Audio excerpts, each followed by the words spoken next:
സംഭവിച്ച് പറഞ്ഞു നോക്ക് വളരെ കറക്റ്റാണ്. ഒരു കല്യാണം തന്നെയാണ് ഏറ്റവും വലിയ പോകുമ്പോൾ. അതിനെന്തായിട്ടൊരു മാർഗം? അതിനെന്താ നമുക്ക് അനുയോജ്യമായതൊന്ന് കണ്ടെത്തണം. അത് വേണട്ടാ, നിർബന്ധമായിട്ടും വേണം. ഞാനും വൈഫൊക്കെ പുറത്തു പോകുമ്പോൾ മൂപ്പര് ഒറ്റയ്ക്ക് ഇരിക്കുന്നത് കാണുമ്പോൾ വല്ലാത്തൊരു വിഷമമാണ്. മൂപ്പര് ഒറ്റപ്പെടൽ എന്നെ വല്ലാണ്ട് വേദനിപ്പിക്കുന്നുണ്ട്. ഞങ്ങൾ കുടുംബത്തിനും വേണ്ടി മൂപ്പര് ഒരുപാട് കഷ്ടപ്പെട്ടിട്ടുണ്ട്. ഇപ്പം ഈ അവസാന കാലത്തുമ്പോൾ മൂപ്പരൊരു ഏകാന്തത വല്ലാത്തൊരവസ്ഥയാണ്. അല്ല, നീ ഇതിപ്പോഴോട് സംസാരിച്ചോ? ഞാൻ സംസാരിച്ചു, ഇപ്പം സമ്മതിക്കുന്നില്ല. നമ്മൾ കൂട്ടുകാരല്ലേ, നമ്മൾ സംസാരിക്കാം. ഞാൻ സംസാരിച്ചു നോക്കാം. എന്നാ ശരി ഏട്ടാ, ഞാൻ അങ്ങോട്ട്. ആയിക്കോട്ടെ. എന്താ പണി ഈ പറയുന്നത്?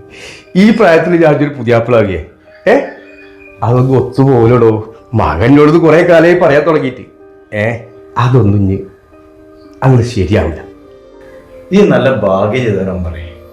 അതെന്താ? ഞാനൊരു കല്യാണം കഴിക്കാൻ പോണോണ്ടാ? അതല്ല, പിന്നെ അനക്ക് നല്ലൊരു മകനുണ്ട്. ആ ഈ ജോലിയൊന്നും പരിഗണിക്കണം. ഞാൻ ഓളുടെ ആഗ്രഹം പോലെ ആണെങ്കിൽ ആയിക്കോട്ടെ. നീ പോയി ഡ്രസ്സ് മാറി ഇപ്പൊ തന്നെ പോയി നോക്കാം, റെഡിയാണ്. ആഹാ, ഈ ആളുകൾക്കുണ്ടല്ലോ. ചെല്ലി ഡ്രസ്സ് മാറിയോ?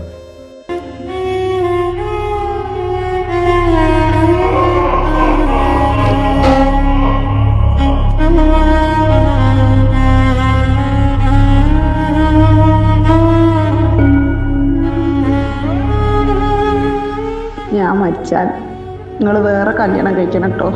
നമ്മുടെ മോനെ ഒന്നിനും സങ്കടപ്പെടുത്തരുത്. അവനെ നല്ലോണം നോക്കാൻ പറയണം.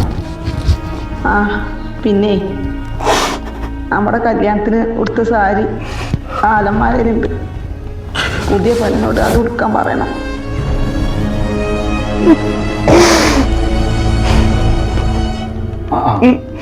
ഒരുങ്ങാൻ പറ്റോന്ന് കറിഞ്ഞിരിക്കുക വേണ്ട,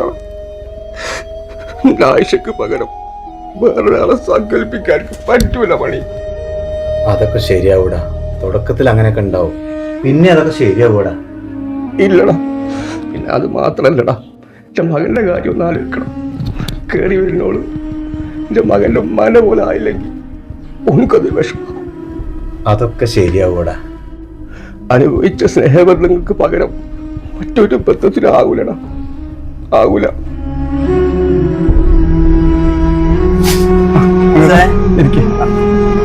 ഞാൻ എന്റെ ബാപ്പാനെ കണ്ടുപോലെ ഒക്കെ ഞാൻ കേട്ടുകൊണ്ട് ഞാൻ അവിടെ ഉണ്ടായിരുന്നു. എന്റെ ബാപ്പാന്റെ മാത്രം ഏറ്റവും ഭാഗ്യം ചെയ്തതാണ്. എന്താ പണിയേട്ടാ? അങ്ങനത്തെ ഒരു ബാപ്പാനെ കിട്ടിയില്ല എനിക്ക്. അതിന് വലിയ ഭാഗ്യല്ലേ. ഇനി എന്താ ചെയ്യേണ്ടത്? ഓന്റെ കണ്ണ് നിറയാതെ നോക്കുക.